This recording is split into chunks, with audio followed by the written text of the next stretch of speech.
9 થી 17 ઓગસ્ટમાં રાજ્યભરમાં તિરંગા યાત્રા અભિયાન શરૂ કરવામાં આવશે। 10મી ઓગસ્ટે ગાંધીનગરમાં રાજ્યકક્ષાનો તિરંગા યાત્રા કાર્યક્રમ યોજાશે।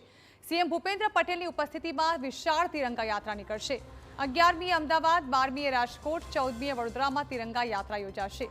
હર ઘર તિરંગા અભિયાનને લઈને નાયબ મુખ્યપ્રધાન હર્ષ સંઘવીએ નિવેદન આપ્યું છે। રાજ્યના 70 લાખથી વધુ ઘરોમાં તિરંગા ફરકાવવામાં આવશે। 1200 જેટલી તિરંગા યાત્રા માટે મંજૂરી માંગવામાં આવી છે।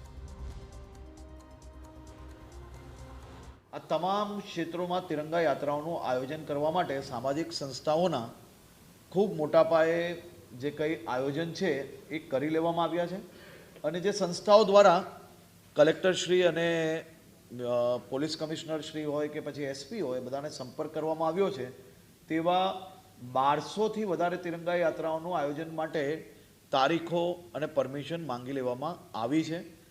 આ વર્ષે 10મી તારીખે ગાંધીનગર ખાતે રાજ્યકક્ષાની તિરંગા યાત્રાનું આયોજન કરવામાં આવશે। 11મી તારીખે અમદાવાદ ખાતે આયોજન કરવામાં આવશે।